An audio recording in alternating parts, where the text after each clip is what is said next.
ಸಚಿವ ಪ್ರಿಯಾಂಕ್ ಖರ್ಗೆ ಅವರು ಇತ್ತೀಚೆಗೆ ಬಿಜೆಪಿ ಮತ್ತು ಆರ್ಎಸ್ಎಸ್ನ ವಿರುದ್ಧ ತೀವ್ರ ವಾಗ್ದಾಳಿ ನಡೆಸಿದ್ದು ಸರ್ಕಾರದ ವೈಫಲ್ಯಗಳನ್ನ ತರಾಟೆಗೆ ತೆಗೆದುಕೊಂಡಿದ್ದಾರೆ. ಎಐಸಿಸಿ ಅಧ್ಯಕ್ಷ ಮಲ್ಲಿಕಾರ್ಜುನ ಖರ್ಗೆ ಅವರ ಹೇಳಿಕೆಯನ್ನು ಸಮರ್ಥಿಸಿದ ಅವರು ಆರ್ಎಸ್ಎಸ್ನ ಸಿದ್ಧಾಂತಗಳು ದೇಶದ ಪ್ರಗತಿಗೆ ಮಾರಕ ಎಂದು ಆರೋಪಿಸಿದ್ದಾರೆ. ಇದೇ ವೇಳೆ ಕೇಂದ್ರ ಸರ್ಕಾರದ ನೀತಿಗಳಿಂದಾಗಿ ದೇಶದಲ್ಲಿ ಗ್ಯಾಸ್ ಸಮಸ್ಯೆ ಉಂಟಾಗಿದೆ ಎಂದು ಖಾರವಾಗಿ ಟೀಕಿಸಿದ್ದು ಹೇಮಂತ್ ಶರ್ಮಾ ವಿಶ್ವಾಸ್ ಮತ್ತು ಬಿಜೆಪಿಯವರು ಹತಾಶರಾಗಿದ್ದಾರೆ ಎಂದು ಟೀಕಿಸಿದ್ದಾರೆ. ಖರ್ಗೆ ಸಾಹೇಬ್ರು 50 ವರ್ಷಗಳಿಂದ ಪ್ರಶ್ನೆಗಳನ್ನ ಕೇಳುತ್ತಿದ್ದಾರೆ, ಆದರೆ ಅದಕ್ಕೆ ಉತ್ತರಗಳು ಇಲ್ಲ. ಬಿಜೆಪಿಯವರು ಜಾತಿ ಪೂರ್ವಗ್ರಹ ಪೀಡಿತರಾಗಿದ್ದಾರೆ ಎಂದು ವಾಗ್ದಾಳಿ ನಡೆಸಿದ್ದಾರೆ.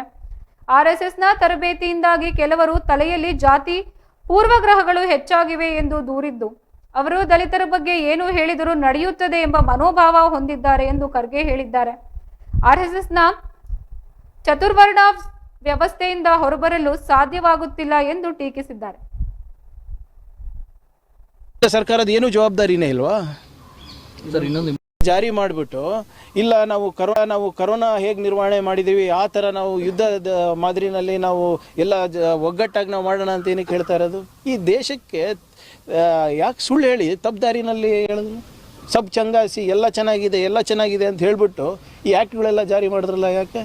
ಇವತ್ತು ಯಾರು ಕಾರಣ? ಇವತ್ತು ಆಟೋ ಚಾಲಕರಿಗೆ ಇರ್ಬೋದು, ಹೋಟೆಲ್ ಮಾಲೀಕರಿಗೆ ಇರ್ಬೋದು, ಸಣ್ಣ ಪುಟ್ಟ ಕಾರ್ಖಾನೆಗಳಿರ್ಬೋದು, ಗಿಗ್ ವರ್ಕರ್ಸ್ ಇರ್ಬೋದು, ಮನೆ ನಡೆಸ್ಲಿಕ್ಕೆ ಕಷ್ಟ ಆಗ್ತಾ ಇದೆ ಸರ್.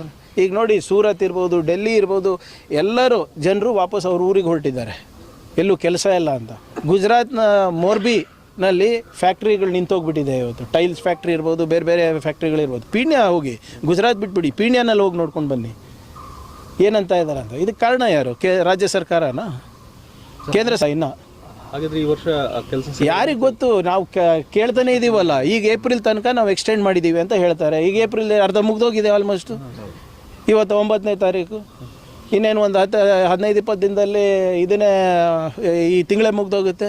ಒಂದು ರೂಲನ್ನು ಹೇಳಬೇಕಲ್ಲ ರಾಜ್ಯಕ್ಕೆ, ಗಳಿಗೆ ಸಂದೇಶ ಕೊಡಬೇಕಲ್ಲ. ನಾವು ಹಿಂಗೆ ಮಾಡ್ತಾ ಇದ್ದೀವಿ, ಈ ಕಾನೂನು ಅಡಿನಲ್ಲಿ ಮಾಡ್ತಾ ಇದ್ದೀವಿ, ಹೀಗೆ ಪೇಮೆಂಟ್ ಹೋಗುತ್ತೆ, ಹೀಗೆ ಪಂಚಾಯತಿಗೆ ದುಡ್ಡು ಬರುತ್ತೆ, ಇಂಥ ಕಾಮಗಾರಿಗಳು ತೊಗೋಬೋದು. ಬರೀ ಒಂದು ಬಿಲ್ ಮಾಡಿಬಿಟ್ಟು ರಾಮನ ಹೆಸರಲ್ಲಿ ನಾವು ರಾಮರಾಜ್ಯ ತರ್ತಾ ಇದ್ದೀವಿ ಅಂದ ತಕ್ಷಣ ಮುಗೀತಾ?